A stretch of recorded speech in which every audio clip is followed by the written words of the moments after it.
Hi friends! Time for another super helpful Clip Studio video, hopefully, I hope. So in this video I want to talk about layer properties. So on my screen I'm kind of clicking my layer properties window right here. If you don't see a layer property window, you're going to go to window and you're going to find the one that says layer property, and then hopefully it pops up for you. I like to keep mine underneath my color wheel but above my layers. That's just my personal preference. You can put yours wherever the heck you want it. So just so you have it open for this little tutorial, I guess. So, all right, let's start with selecting the flats here. So you're going to see with the flats layer selected, which is this layer right here, I have in the layer property window, I have effect and expression color. So first I want to look at expression color super fast. Basically, this changes the mode of your layer. So your options are color, grayscale, or monochrome.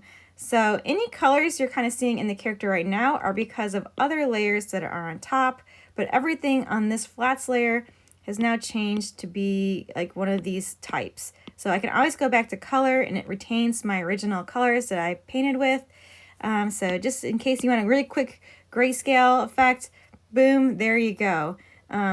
The monochrome, here, let's change this back. We're going to change this to monochrome, this gradient, and you can kind of see how it kind of chose which areas are going to be black and which areas are going to be white.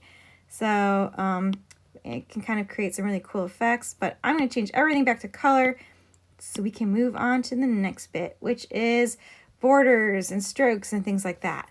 So with the borders and strokes, you can either do an individual layer. So let's start with this background circle here. On the effect area in the layer property window, so up here, you're going to see there's a bunch of little icons in the effect section. We're going to click the very, very first one, which is just like a circle. So I clicked that, and these are kind of the last settings I had. So we can change the colors to be like, let's do a green so we can kind of see it really clearly. So it's kind of added this stroke effect to this background circle. So I'm toggling it on and off. I can change the thickness. I can change it to have, let me choose a little bit darker color for this example. So I can change it whether this has anti-aliasing or not. So I can have the crispy edges or the soft edges depending on the look you're going for. And it's super easy to turn on and off. And so there you go. Let's turn it off for here, and I'll show you how you can apply it to a folder. So same thing. Now I've got my whole character folder selected. I can click it and voila, I have a stroke that I can modify, and it's super easy and super fun. There's also this other setting. I forget what it's called, but it kind of creates this very soft looking effect. So you can see the difference between these two. This one looks kind of like a word bubble. It kind of creates this more softer edge to things. So you can definitely play around with these settings as well. If this is more of a look you're going for, it's up to you. It's just an option that you have. It looks kind of cool. But I'm going to turn all this off for right now. And let's talk about screen tones. So screen tones are super fun. Screen tones are like, it's like manga. Here, I guess I'll just show you. So right now I have my background selected. And I'm going to click the little icon that looks like a bunch of dots. It looks kind of like a checkerboard. And that's going to turn what I have into a screen tone. So by default, it should be a circle, typically, is what it should look like. And now you can see that I have a bunch of very tiny dots. So to kind of play with this effect, you're going to have a bunch of different options. Here, let me kind of minimize my layers and such so you can get a better look at the layer properties. You're going to see an option called frequency. And basically what frequency means is the smaller the number of the frequency, the larger the dots become.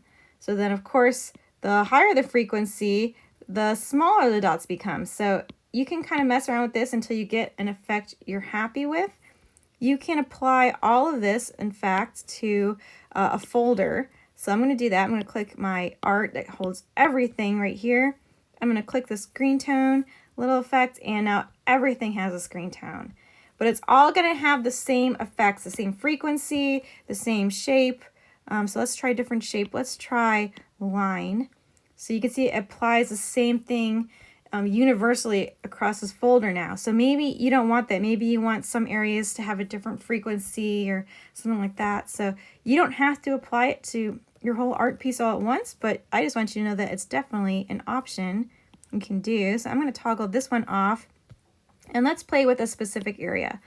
So let's go to the shadows. Let's apply screen tone to that. I'm going to toggle my shadows on so you can see. So let's play with, I'm going to use, for my dot settings, I'm going to use line because that's easy to show our next setting, which is the angle. So underneath the dot settings, you're going to see there's one called angle here. And if I change that number, you can see the direction of that shape changing. So this will apply to whatever shape you have. And there's lots of options for shapes. Here, let me change the frequency lower so we can see the shapes a little more clearly. So let's look at some different dot options. We've got stars, we've got hearts, we've got all sorts of things, carrots, we got cherries, we got ellipses, crosses. So you're going to kind of decide what effect you think looks best for your artwork. And if you change your mind, it's super easy to change it. I found myself really growing attached to line. I don't know why. I just kind of enjoy line. But for this example, actually, I think I'm going to go back to a sort of dot. So let's go to ellipse. Yes. Okay. We'll do some dot examples here. So we can play around with this. As you can see right now, this layer is a linear burn, so it does not have to just be like a normal layer. So this layer as normal. You can see that as this is selected on, so my screen tones are on, that just by default, it kind of loses any actual color. Now it's kind of almost like it's grayscaled that layer in a way. You can also change this option to kind of fix that a little bit. So instead of use color of image, you can use brightness of image, and that might change the way it looks. You can kind of get a more natural feel.